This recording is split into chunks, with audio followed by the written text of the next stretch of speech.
If you've ever Spring Boot and felt lost trying to build a simple REST API, this is for you. We will cover the basics of Spring Web, like handling get, posts, delete, and break down Spring security with just enough to get you up and running, CSRF of phone login, and HTTP basic for testing. Let's make Spring actually make sense. You have to go to start.spring.io. You choose Java, you choose Maven. In this case, for this project, you can use Gradle for all that I care. After that, there are going to be some things you'll see. In this case, that's the project metadata. I'll change it to Tasky. Choose Java 17 and the Java packaging format, and install the following dependencies. Those dependencies are to create our application. The dependencies are shown here: Spring Security, Spring Web, Spring Data JPA, Lombok, and the PostgreSQL driver. Security for security, Web for creating our API. The description is very clear. Okay, the PostgreSQL driver is to connect to our PostgreSQL database in the long run.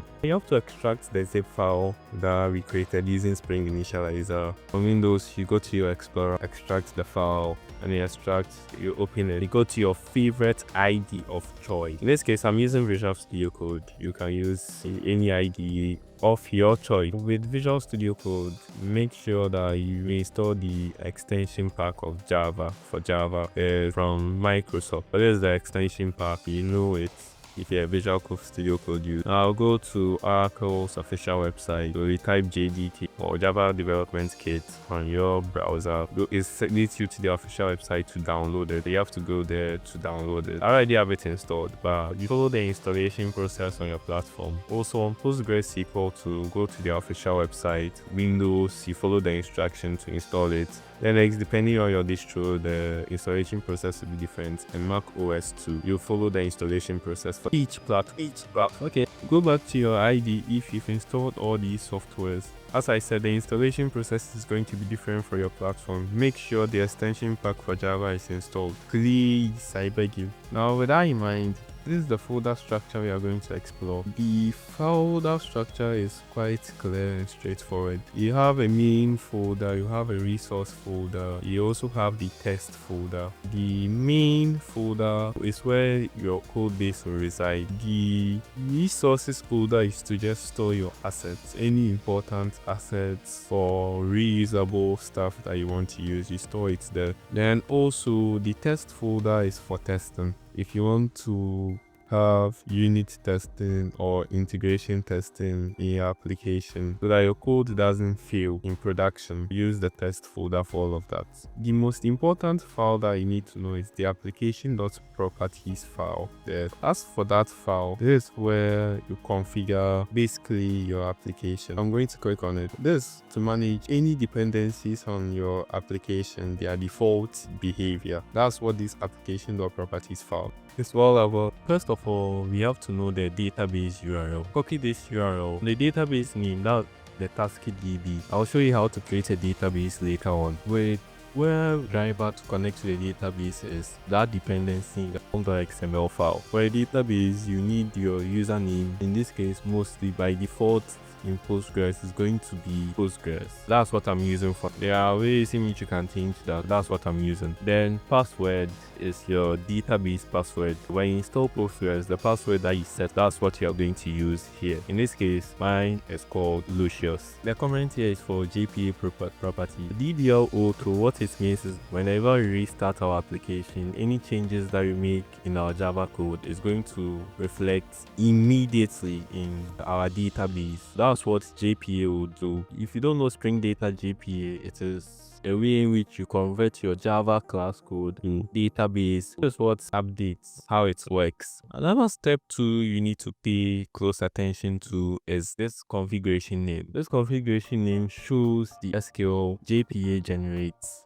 on your console. That's when you start your Spring application. That's telling JPA which version of SQL you are using. In this case is PostgreSQL. After that, I'll show you a configuration here. It's about clause. This is basically how you can be able to connect two servers together of different URLs that they can communicate to each other. As your front end probably being in a different URL, you can connect it to a back end of a different URL. That's what clause does. It's a graphical user interface with PostgreSQL database, mostly Windows and Mac OS. It comes by default with the EDB installer. For Linux and BSD operating systems, I don't even know whether admin works on BSD. Make sure that you are able to install it if you want to, but it's not by force. And with normal regular SQL, you just type create database, the SQL name that you want for your database name, and then you execute it. That's how to do it. You can also create your database with the command line, as you're seeing. In this case, I'm using a Windows shell, but the equivalent is ESQL on macOS and Linux. It's /LH to list the databases. Because I created my database with PG, I'm just going to connect to it with the /D, then the name of my database. If you can drop the database, I don't recommend that. I'm not writing real SQL queries here. I'm just showing you the possibilities that you can do with the terminal. I recommended that for connecting to databases and seeing everything relating to them. Let's say you want to run your Spring application on the terminal. Luckily enough, there is a command for that through the Maven wrapper with Maven. That's Spring Boot :run. That's the command.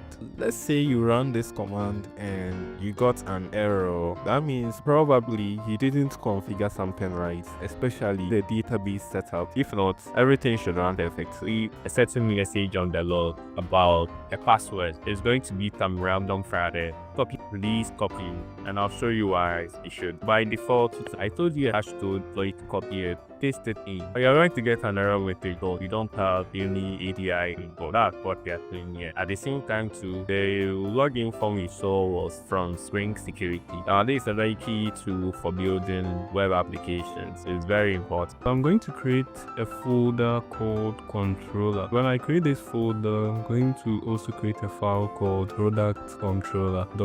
Let me disable Copilot for this project. Let's get started. I'm going to create a REST controller. This tells Spring that this controller accepts REST API endpoints. These are the annotations that you see when you click on it, like response body and controller. After that, I'm going to create a method which will return a string and call it get all product. When I do that, I'm going to return some string which is this is all the product. Let's go and test the application. I intentionally did this because you still get an error. The reason is very straightforward. We didn't create the get mapping annotation. That's why you saw this issue. When we refresh the application, you see this is all the product. That's cool, right? You've created your first REST API. I'm going to paste in some chunk of code here. This chunk of code is getting products by ID with a get mapping. The ID I see there in the curly braces is a path variable. To be able to access that, we need the path variable annotation from Spring. I've returned some chunk of code. Whenever I enter some value in the /products, it's going to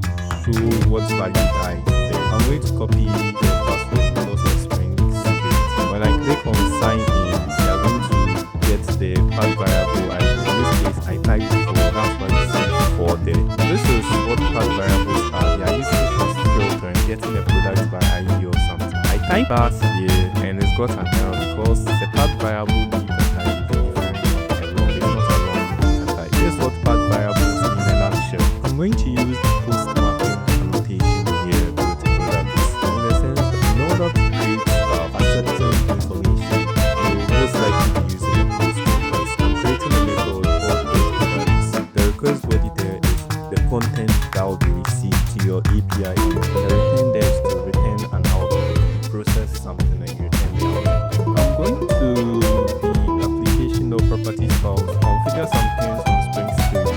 We always copy and paste some password. Well, luckily, you can just change the credentials to how we would want to define the password to password. I'm going to use standard connectors on the REST API. It is a VS Code extension. I'm getting an unauthorized when I send a request. The reason is because of Spring Security. For what would be basic authentication, it applies to almost all the REST API. When I testing the get all product endpoint, which is a slash. When I enter my name, my username, and then my password, I'm going to get this is all the product. Good in mind, let's also test the post endpoint, which is the post mapping to slash product. I'm going back and changing the endpoint to posts. Then I'll just go to the product endpoint. This will fail because of CSRF. You get the unauthorized error. It's because of CSRF. That's cross-site request forgery. Okay, I'm going to create a folder, then call it config, then create a file called securityconfig.java. We'll have some configuration annotation and enable web security annotation. With that in mind, let's create a bean. Beans are basically functions or methods that are handled by Spring's inversion of control framework. I'll create a method called security filter chain, which will return a security filter chain. Okay, I'm going to have an HTTP security parameter that throws an exception, because when we use the build method to return a security filter chain, when something goes wrong, it's going to throw an error. With this lambda, I'll disable CSRF. Pay attention to the syntax. Then also have some rules to authorize requests. That's why we have the authorize request lambda. With the authorize requests, I'm going to authorize any request to make sure that any request gets authenticated either through a form login or with HTTP basic. Let's test the endpoint. That's the get all product endpoint with a slash. I'll delete everything here. When you send, it's going to give an error. Then I'll just have to continue my configuration by adding form login with customizer.defaults. Then when we go and test the endpoint again, it will load. Then we are going to see a form. So you can see that form on the browser, but for testing REST API endpoints, we also need the HTTP basic so that we can test it in Postman or in this case standard client. When I send a request now, it's going to get an unauthorized. Well, to solve this problem, we go to auth, I enter the important credentials, then click on send. It's going to process it. Now we get a success message. This is for the product. Let's get back into business. And I test the product endpoint with a post method, and then go to text and send a message. You see, we are creating product with testing details. In the past, when we tried this request, we actually got an error. Okay, so now I'm going to add a delete map annotation with some chunk of code. With a request parameter, we'll test it, and then also map it to the ID field. These are the endpoints: get, post, put, delete, patch, and these are the rows, as you can see from standard clients. But we mostly use the 4 of them: get, post, patch, delete. That's what we normally frequently use creating REST APIs. So we can see some duplications. We are seeing product. To reduce that readiness, we are going to wait a request implementation. What it simply means is just the C localhost 80/product. Because of that, it can actually clear all the duplicates URLs with or endpoints with products. I want to delete all of this products, deleting all of that. These endpoints will still work, by the way, when we test it. Okay, this time let's test the endpoint as I was talking. Let's go to host. We enter /product. That's a get request. When I send it, you're getting the not found error. Okay, let's find out why it is so. Then send. You're getting this is for the product. But if you want the endpoint to work like this, you have to go here and then remove this get mapping, the slash from the get mapping. Then when I test it this way, you're going to get a success message. This is all the products. But I'll just make it like this. Let's also test the get mapping by an ID. So with that one, I'll have an ID and I'll send 2. When I send, you ask for the product with an ID 2. Let's also test the post mapping. Post mapping is just going to test the text. When I go there, switch to post, then I then go to body and then I choose text. And I enter some random characters. Send the post. They're getting 404 not found. The reason is we also have to include a slash, as I said.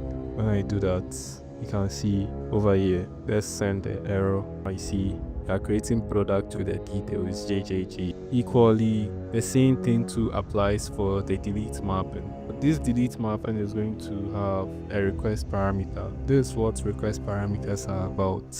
Let me show you. We have delete map, then I'll have to change it to delete, remove any content from here, then have to enter the string here, product details. Okay, in the sense that details make the spelling to be the correct product details, or make it this way, and it's going to be equals to anything that you put there. You have to check the data type properly, but because it's a string, I'll just type Lucius. When we send, we are deleting a new product with details Lucius. That's what a request query parameter is. Let's check the put mapping, whereby you can have both a request body, and then at the same time too, you also have a path variable. Let's change the endpoints to put. Then I'll have my path variable name 6, and then request body, this product details as our request body. That was just basically any random characters. Enter some random characters and then send. Guessing updating product at ID 6 and with details, as you can see. With this knowledge, shockingly enough, you can basically build almost any REST API of your choice.